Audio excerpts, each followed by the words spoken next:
Some homes are built for comfort, for family, for dreams, but some are built on foundations of unspeakable tragedy, stained by an evil that refuses to dissipate. This is the Crimson Creek House, a seemingly ordinary suburban dwelling, now a chilling monument to a brutal family murder and the relentless paranormal activity that has haunted it ever since. Its quiet exterior gives no hint of the raw terror festering within, where screams still echo from a past that refuses to die. Years ago, the seemingly perfect Miller family met a horrific end within these very walls. A gruesome, unsolved murder-suicide or a vengeful attack by an unknown perpetrator left parents and children dead in their own beds. The crime scene was a nightmare. Though authorities closed the case with more questions than answers, the house itself remained open, albeit for a terrifying reason. Subsequent residents reported immediate and escalating phenomena: terrifying whispers, objects moving violently on their own, grotesque apparitions, and eventually direct physical assaults. Each new family fled in terror, their lives irrevocably scarred. Our paranormal investigation team, drawn by the profound human tragedy and the chilling accounts of ongoing torment, ventured into this notorious dwelling, hoping to uncover the truth behind the murder and the malevolent entities clinging to its cursed walls. The team, comprising a lead investigator, a sensitive medium specializing in violent spiritual imprints, and a technical specialist, began their setup just as dusk descended upon the quiet suburban street. The house sat silently, its windows like vacant eyes staring into the encroaching darkness. The air inside was immediately heavy, thick with the stale scent of decay, dust, and a palpable tension, almost electric. Their high-tech gear, advanced thermal cameras, highly sensitive EVP recorders, precise EMF detectors, and the spirit box was meticulously prepared. Every cautious step on the creaking floorboards echoed loudly through the unnaturally quiet rooms, amplifying the profound stillness. The oppressive weight of countless lives violently ended here pressed down on them. Dust motes danced in their flashlight beams, creating a disorienting haze, and the feeling of being watched was instantaneous, pervasive, as if countless unseen eyes peered from every darkened doorway and corner. Within moments of stepping into the living room, where the family's final hours were reportedly spent, the house began to make its chilling presence known. Not with a bang, but with insidious, unsettling phenomena.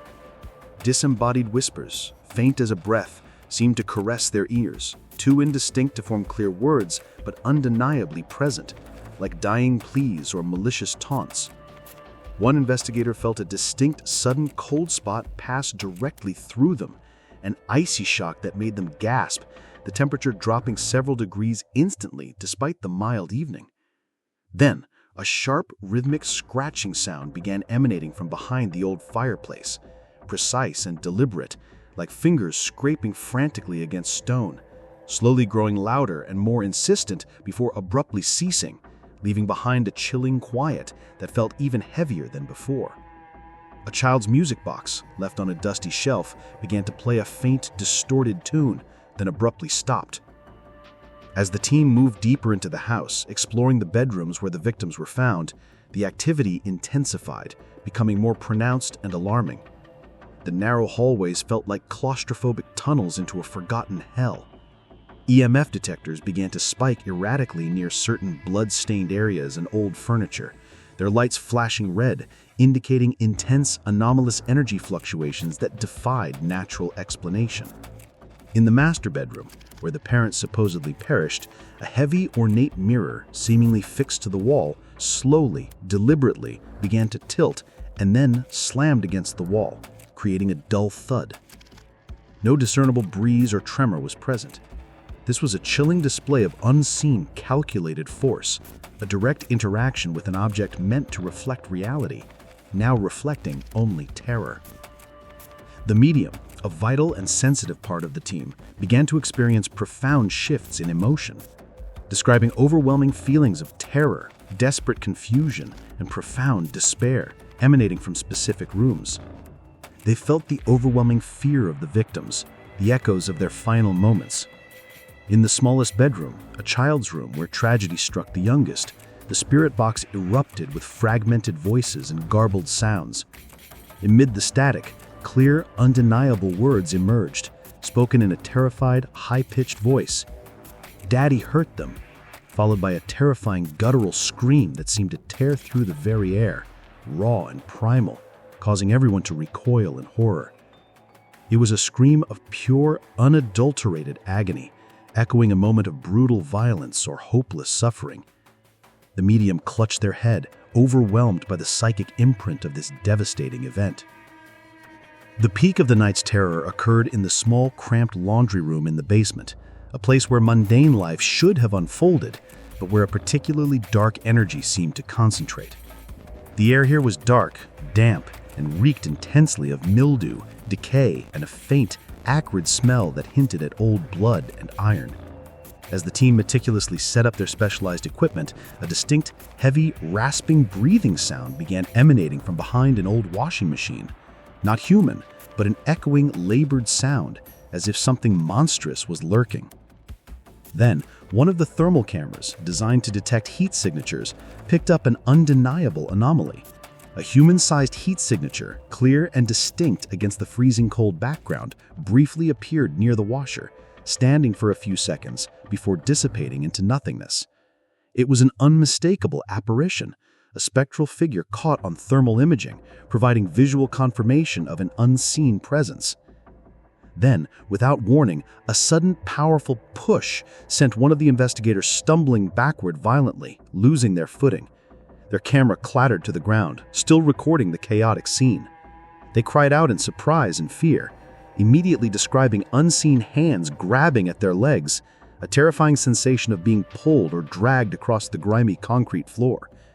When they managed to scramble back up, distinct marks appeared on their arms and legs, red and stark against their skin, consistent with intense pressure or grasping, like the raw imprints of spectral fingers.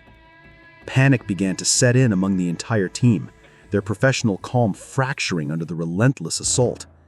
The spirit box, now a cacophony of distorted whispers and frantic pleas, seemed to be screaming, a horrifying chorus of tormented voices rising to an unbearable crescendo, an unbearable cacophony of agony and rage that threatened to drive them mad. The room temperature plunged even further, dropping to freezing point, and the sickening smell of damp earth, decay, and something indescribably foul, like old bodily fluids and sickness, intensified, becoming so thick and pervasive it made breathing difficult, threatening to choke them. It became terrifyingly clear. Whatever entities remained within the Crimson Creek house were not merely lingering echoes of past despair. They were active, aggressive, and deeply, profoundly disturbed. They were sentient beings, aware of the living intruders, and they reacted with pure, unadulterated hostility born from imaginable pain and enduring rage. This house was indeed cursed, its very essence imbued with malevolence. The team, overwhelmed by the sheer intensity and undeniable malevolence, made the immediate and critical call to evacuate. There was no discussion, only an urgent, shared understanding that their safety and sanity were in grave peril. They quickly gathered their most essential equipment, leaving other, less vital items behind in their desperate haste to escape the oppressive energy that now consumed the house. They rushed out into the cold night air, the chilling sounds of the manor fading behind them, yet indelibly imprinted on their minds.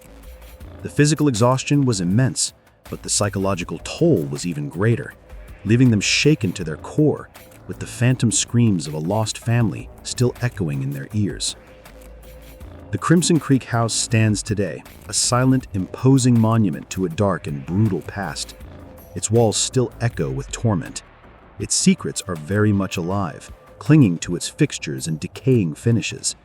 Local whispers of strange lights and phantom cries persist, confirming the team's terrifying encounters. What truly unleashed such malevolence? Is it the spirits of the victims seeking vengeance, or a darker entity drawn by the immense suffering? Who or what still haunts its endless rooms, inflicting fear and pain on any who dare to intrude? The questions remain, haunting and unanswered. The curse of this place has not ended. This investigation leaves us with a profound sense of unease, A chilling realization that some places are best left undisturbed, their dark pasts forever sealed within their confines, guarding the tormented souls they contain. If this descent into the chilling heart of the Crimson Creek house sent shivers down your spine, hit the like button and subscribe to the channel for more chilling investigations. Turn on notifications so you don't miss our next journey into the unknown. Share your thoughts in the comments. What do you believe truly haunts the Crimson Creek house? Until next time, stay vigilant and beware the silent screams of the fallen.